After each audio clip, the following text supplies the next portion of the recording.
स्वागत है आप सभी का ट्रेडर्स हॉटलाइन में। और डायरेक्टर साहब एक बार स्क्रीन पे वो नंबर रख दीजिएगा, व्हाट्सएप नंबर, जिसके सहारे नए दर्शक भी हमारे साथ इस कार्यक्रम में जुड़ सकते हैं, अपने प्रश्न पूछ सकते हैं। वो नंबर आपकी स्क्रीन पे है 7045220000। मानस, आज हम दो चीज़ों से अगर आप देखें फाइट कर रहे हैं, टसल कर रहे हैं, संघर्ष कर रहे हैं। आज निफ्टी बैंक का थोड़ा सा पेन में होना, और मतलब बार बार हायर लेवल से कोलैप्स होना, और निफ्टी आईटी की extreme strength, mid cap IT, थोड़ी वॉलेटिलिटी आज ज़्यादा है इंडिसेस में। आप कैसे अप्रोच कर रहे हैं? संक्षेप में अपने उत्तर को रखिएगा इंडिसेस पे। तो देखिए, अगर हम निफ्टी की बात करें तो ध्यान रखें 100 डे मूविंग एवरेज के नीचे निफ्टी कल गया था। आज कोशिश कर रहा है 100 डे मूविंग एवरेज को रीगेन करने के लिए, लेकिन अभी भी कहीं पर रिवर्सल के साइन देखने को नहीं मिले हैं, और रिवर्सल के साइन केवल 24,800 के ऊपर ही देखने को मिलेंगे। मेरे ख्याल से अभी तक का ट्रेंड नेगेटिव लगता है, इसलिए बिल्कुल कॉशियस रहना चाहिए। कभी कोई उछाल मिले तो वहां पर अपनी लॉन्ग पोजीशन से एग्जिट करने की कोशिश करनी है। नीचे की तरफ अगर अब 24,400 के नीचे फिसला तो कम से कम 23,900 तक के भाव आपको निफ्टी दिखा सकता है।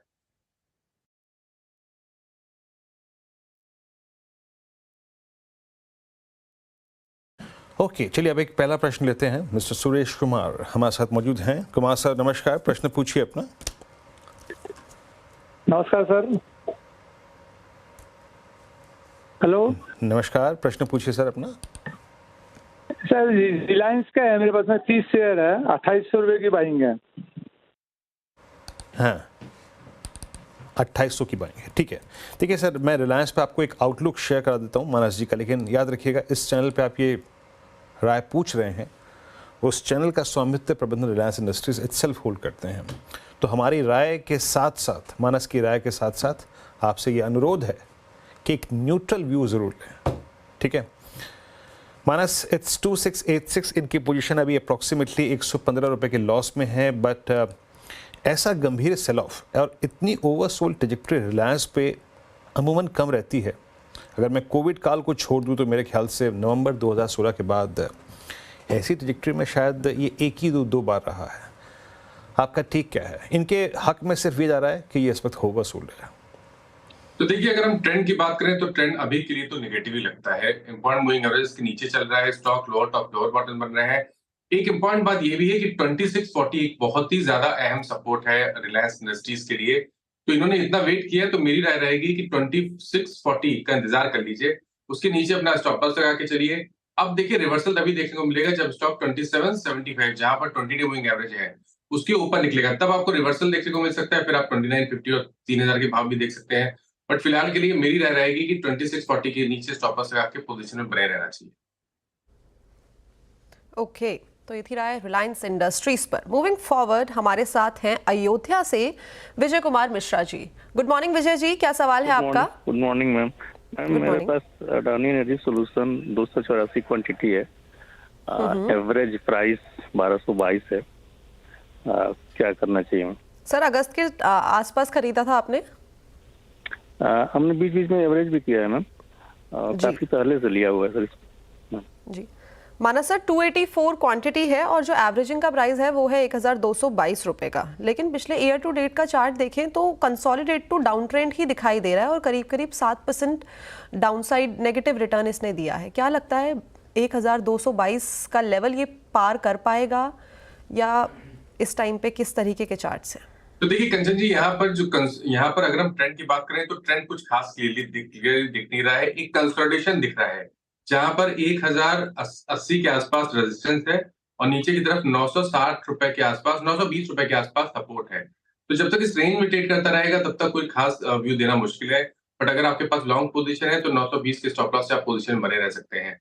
स्ट्रेंथ 1060 के ऊपर देखने को मिलेगी और उसके ऊपर आपको 1240 तक के भाव स्टॉक दिखा सकता है।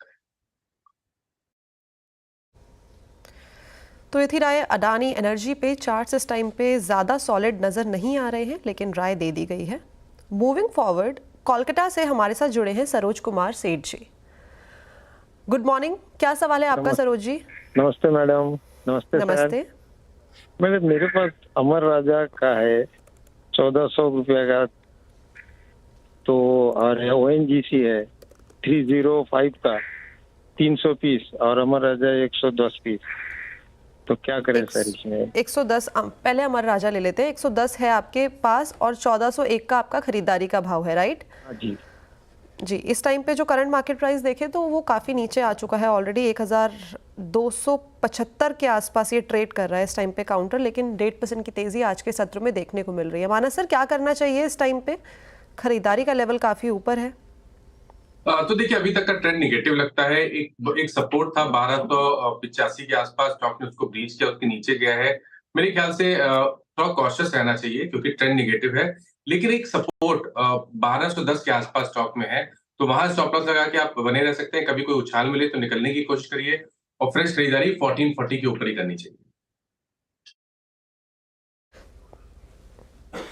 ठीक है, तो ये थी राय अमर राजा पे। मूविंग फॉरवर्ड, हमारे सोशल मीडिया प्लेटफॉर्म फेसबुक में अमोल सूर्यवंशी जी ने अपना सवाल पूछा है, जो है दिल्ली से, एक्साइड इंडस्ट्रीज के ऊपर। इन्होंने 10 शेयर खरीदे हैं और जो खरीदारी का भाव है वो है 56 रुपीज़, जो इन्होंने यहाँ पे लिखा है, यानी कि काफ़ी पहले की ये खरीदारी की गई है और इस टाइम पे जो प्राइस है वो काफ़ी ज़्यादा अच्छा खासा दिख रहा है। सर, क्या करना चाहिए इस टाइम पे? 471 तो ऑलरेडी मुझे दिख रहा है चार्ट्स पे। देखिए, लॉन्ग टर्म ट्रेंड तो अभी भी बहुत बुलिश लगता है एक्साइड में, क्योंकि हालांकि हमने एक छोटा सा करेक्शन ऊपर की तरफ से देखा है, लेकिन अगर हम लॉन्ग टर्म की बात करें तो जब तक स्टॉक 420 रुपए के ऊपर ट्रेड करता रहेगा तब तक कोई खास बड़ी गिरावट देखने को नहीं मिलनी चाहिए। तो आप पोजीशन में बने रहिए, 420 का स्टॉप लॉस लगाइए। 510 के ऊपर निकला तो रैली रिज्यूम होगी और उस केस में आपको 620 तक के भाव स्टॉक वापस दिखा देगा। ओके, तो ये थी राय एक्साइड इंडस्ट्रीज पर। मूविंग फॉरवर्ड, दिल्ली से वापस से हमारे साथ जुड़े हैं संजय मिश्रा जी। गुड मॉर्निंग संजय जी, क्या सवाल है आपका? गुड मॉर्निंग मैम, मेरा 31 अक्टूबर का 800 का कॉल है 183 पे, और ल्यूपिन का है 2400 का कॉल 31 अक्टूबर का 10 रुपए पे। जी मानस सर, सबसे पहले बात कर लेते हैं ट्रेंड की। 31 अक्टूबर का कॉल है, क्या करना चाहिए इस टाइम पे ट्रेंड के अंदर? देखिए, ट्रेंड में अब कहीं ना कहीं वीकनेस दिख रही है। स्टॉक 22 मूविंग एवरेज के नीचे ट्रेड कर रहा है। एक होप की बात करें तो अब 7380 यहाँ पर एक सपोर्ट है, तो अगर 7380 के ऊपर स्टॉक ट्रेड करता रहे तो अपनी पोजीशन में बने रह सकते हैं कॉल की पोजीशन में। बट पैटर्न नेगेटिव लगता है, तो कभी कोई उछाल मिले उससे पहले तो कोशिश करनी है निकलने की, क्योंकि अब ट्रेंड पॉजिटिव तभी होगा जब स्टॉक 7800 के ऊपर निकले। तो ये थी ट्रेंड पर राय। सर, ल्यूपिन में क्या करना है? 10 रुपए की कॉल है। देखिए, लुपिन में भी ट्रेंड निगेटिव लगता है, लेकिन यहाँ पर एक सपोर्ट है 2100 रुपए के आसपास का, तो जब तक 2100 रुपए के ऊपर ट्रेड करता रहे, अपनी कॉल की पोजीशन में बने रही है। उससे पहले कोई रिकवरी देखने को मिले तो आपको ध्यान रखना है 2170 2180 की रेंज का, वहां पर रेजिस्टेंस है। तो अगर उस रेंज में आए तो वहां पर अगर आपके ऑप्शन में कुछ प्राइस मिल रहा है, कुछ प्रीमियम मिल रहा है, तो वहां पर निकलना चाहिए और फ्रेश खरीदारी 2220 के ऊपर ही करनी चाहिए। जी ठीक है, तो 2220 के ऊपर की खरीदारी। संजय जी, आई होप आपके सवाल पूरे हो गए होंगे। Thank you ma'am. जी ओके, मूविंग फॉरवर्ड, हमारे सोशल मीडिया प्लेटफॉर्म इंस्टाग्राम पे एक सवाल आया है संकेत जैन जी का। इनके पास IRFC के शेयर है 183 और जो खरीदारी का भाव है वो है करीबन 190 के आसपास। जो टाइम फ्रेम ही लेके चल रहे हैं वो है लॉन्ग टर्म का। मानस सर, क्या करना चाहिए IRFC में? देखिए, काफी समय से यहाँ पर अंडर परफॉर्मेंस देखने को मिल रहा है। 230 रुपए से स्टॉक लगातार लोअर टॉप फ्लोर बॉटम बना रहा है। कुछ दिनों पहले स्टॉक ने अपने 200 मूविंग एवरेज को ब्रेक किया, उसके नीचे गया।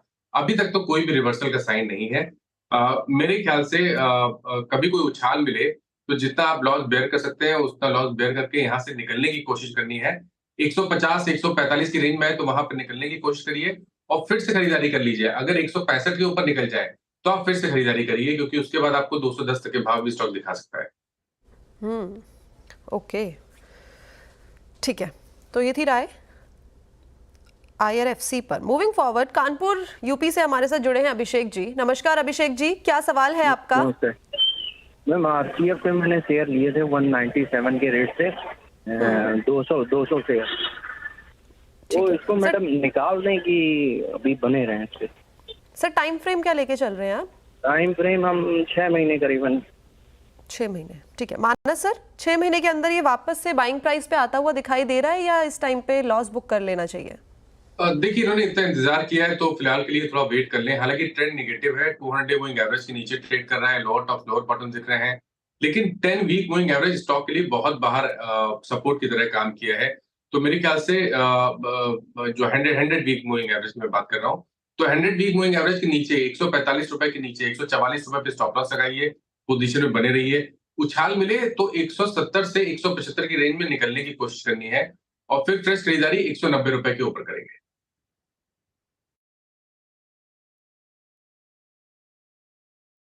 हाँ, आपके स्क्रीन पर ये आसिफ पे राय है। मीन वाइल कोफोर्ज और परसिस्टेंट और ये जो निफ्टी आईटी का करीब करीब 1000 पॉइंट का स्विंग है। आज आईटी में बहुत स्ट्रॉन्ग मूव है।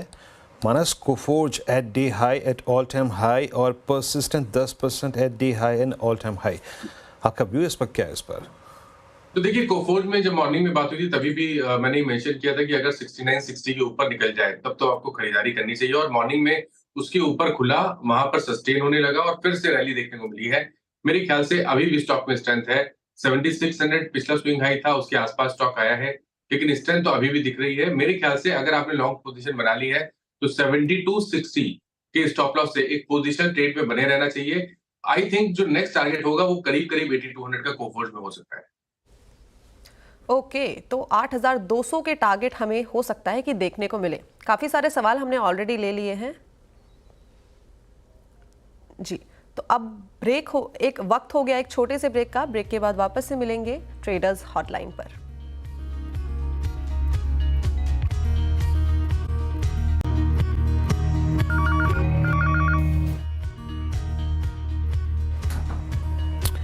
ब्रेक के बाद ट्रेडर्स हॉटलाइन में आप सभी का स्वागत है। और अब देखिए थोड़ा सा जो ये प्रश्नों और उत्तर के क्रम को यहीं रोकने के लिए और रोकेंगे, क्योंकि अभी हम एक अर्निंग से बात करते हैं। अभी कुछ देर पहले जो मैं कोफोर्ज की मैनेजमेंट से बातचीत कर रहे थे, सुधीर जी से खास तौर पे खुल के बातचीत हुई आज।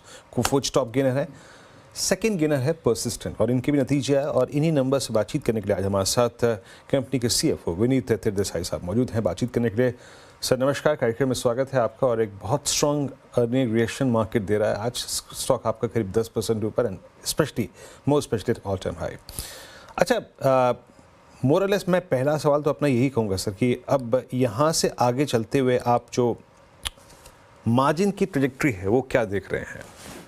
क्योंकि इस बार हम देख रहे हैं सारी आईटी कंपनियों ने जो सैलरी हाइक का जो आई थिंक प्रेशर था वो एबिट मार्जिन्स पे क्लियरली विजिबल है। आगे की जो मार्जिन्स की ट्रेजेक्ट्री है आपको क्या लग रही है?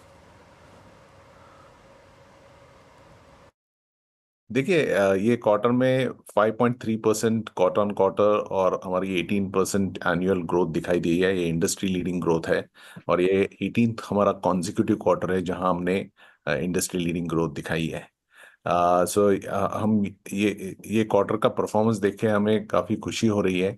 ये एग्जैक्टली जैसे हमने प्लान किया था, जैसे हमारी डील्स की क्लोजर की एक्सपेक्टेशन थी और उसका रेवेन्यू कन्वर्जन का एक्सपेक्टेशन था, वो सब जैसे एक्सपेक्टेड था वैसे ही प्लान आउट हुआ है।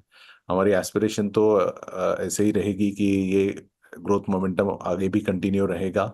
हमारी डील विंस अच्छी रही है ये क्वार्टर में। TCV देखिए और उसका एनुअल कॉन्ट्रैक्ट वैल्यू कन्वर्जन भी देखिए, तो वो भी एक अच्छी तरफ से इंडिकेशन करता है कि ये ग्रोथ मोमेंटम आगे भी कंटिन्यू होने में कोई दिक्कत नहीं रहनी चाहिए। मार्जिन में भी मैं आपने जैसे ठीक कहा कि हमने परसेंटेज टर्म्स में हमने एबिट मार्जिन सस्टेन किया है, मगर ये हमने पूरे सैलरी इंक्रीज का इफेक्ट एब्सॉर्ब करने के बाद 14% सस्टेन किया है। तो ये एक हमारे लिए एक काफी गर्व की बात है कि परसिस्टेंट एक one of the few companies है कि जो करंट एनवायरनमेंट में उसने अपने पे हाइक्स को जो शेड्यूल था उसके हिसाब से डिक्लेयर करके इम्प्लीमेंट किया और वो इसका इम्पैक्ट एब्सॉर्ब करने के बाद भी मार्जिन में सुधार दिखाई दिया। तो ये हमारे लिए एक काफ़ी गर्व की बात है कि वो एक अच्छी तरह से पैन आउट हुआ है। हमने साल की शुरुआत में कॉस्ट ऑप्टिमाइजेशन प्रोग्राम चालू किया था, उसका एक थोड़ा इफेक्ट पिछले क्वार्टर में दिखाई दिया था, मगर उसका मेजर इफेक्ट ये क्वार्टर में आपको दिखाई दिया है, और उसका ये हमें कॉन्फिडेंस है कि ये सेम मोमेंटम आपको अगले क्वार्टर्स में भी दिखाई देगा। तो हमारा जो एस्पिरेशन है कि यहाँ से अभी वेज हाइक जो हमारा एक साल का पूरा बड़ा इम्पैक्ट रहता है वो अभी हमारे पीछे बिहाइंड, दैट्स बिहाइंड अस। सो आगे जाके यहाँ से हमें बिल्डअप करना है, और एज वी एंटर FY26 हमें एक स्ट्रॉन्ग फाउंडेशन पे शुरुआत करनी है। तो मार्जिन यहाँ से भी इम्प्रूव होगा, और हमें कॉन्फिडेंस है कि जो हम मेजर्स ले रहे हैं उसका बेनिफिट आगे के क्वार्टर्स में आपको दिखाई देगा। ओके अच्छा विनीत जी, अब मैं सेकेंड हाफ को लेकर आपसे व्यू चाहूँगा। सेकेंड हाफ में क्योंकि यूएस एक बड़ा आई थिंक इवेंट है जिसको हम फेस भी कर रहे हैं, प्रेसिडेंशियल इलेक्शन है वहाँ पे। सेकेंड हाफ के लिए आपका आउटलुक क्या है? और एक और चीज़, ये जो लास्ट 2 क्वार्टर्स में एक इम्प्रेशन मिल रहा है कि the most of the I think strong performance will come from BFSI, आपका भी यही मानना है क्या? टेक आपका यही है? नहीं, जैसे कि आपने देखा कि Q2 में हमने quarter on quarter BFSI space में 7.5% की ग्रोथ दिखाई दी है। एक थोड़ा सा मार्जिनल इम्पैक्ट जो आता है फर्लोज की वजह से Q3 में, वो अगर निकाल दें तो बाकी उसमें हमें कोई दिक्कत नहीं दिखाई दे रही है। हमारे कस्टमर्स के साथ इंटरेक्शंस काफ़ी अच्छे हो रहे हैं, हमारी डील क्लोजर अच्छी हो रही है, तो हमें स्ट्रक्चरली कोई चेंज नहीं दिख रहा है, और हमें कॉन्फिडेंस है कि ये अगले H2 में भी आपको ऑल सेक्टर्स में आपको ग्रोथ दिखाई देगी। हाईटेक एक हमारा एक सेक्टर है जो एक थोड़ा सा स्लो डाउन सिचुएशन में था पिछले 2 क्वार्टर में, मगर अभी जो हमने कुछ डील्स साइन किए हैं उसका इफेक्ट आपको अगले 2 क्वार्टर में आपको दिखाई देगा। हमें लगता है कि ये हाईटेक सेक्टर एक बॉटमिंग आउट फेज में आया हुआ है, और यहाँ से आपको हाईटेक सेक्टर भी काफ़ी अच्छी तरह से ग्रोथ दिखाना चालू कर देगा। तो इसके हिसाब से अगर देखेंगे तो हाईटेक, BFSI और HLIC, ये अगर तीनों वर्टिकल्स अच्छी तरह से ग्रो होने लगेंगे तो हमारी जो इंडस्ट्री लीडिंग ग्रोथ पोजीशन है वो कंटिन्यू हो सकती है।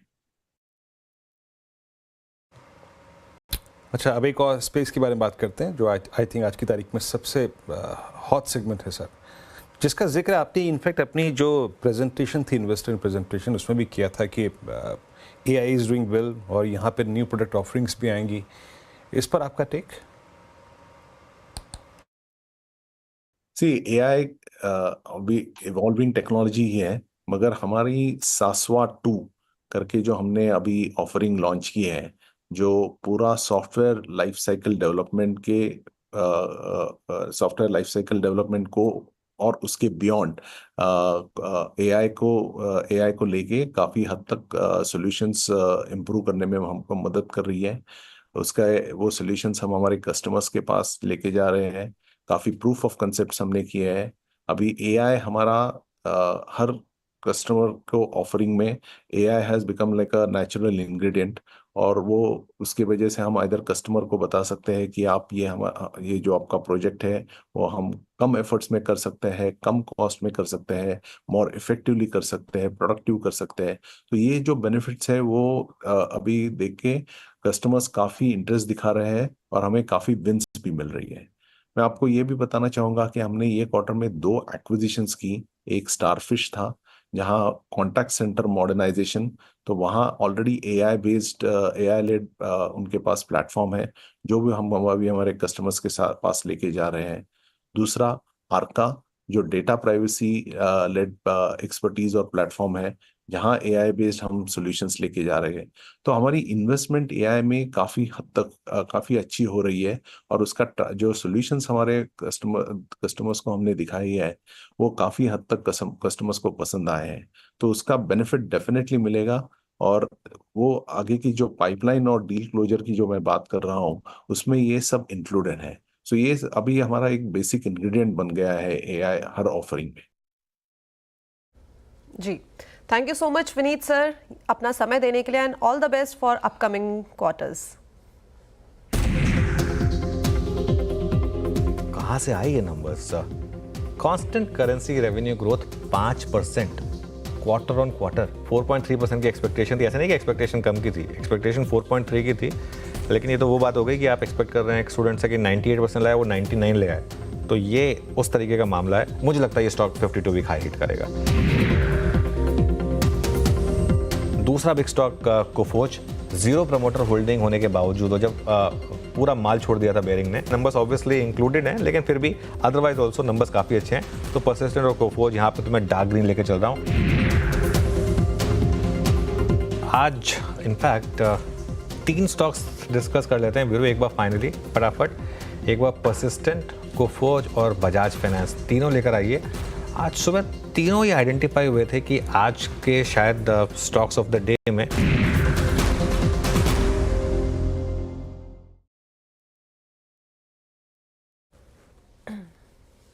थैंक यू मानस सर, हमारे साथ जुड़ने के लिए, जितने भी सवाल आपसे पूछे गए बखूबी उनके आंसर देने के लिए। Thanks a lot for joining us today.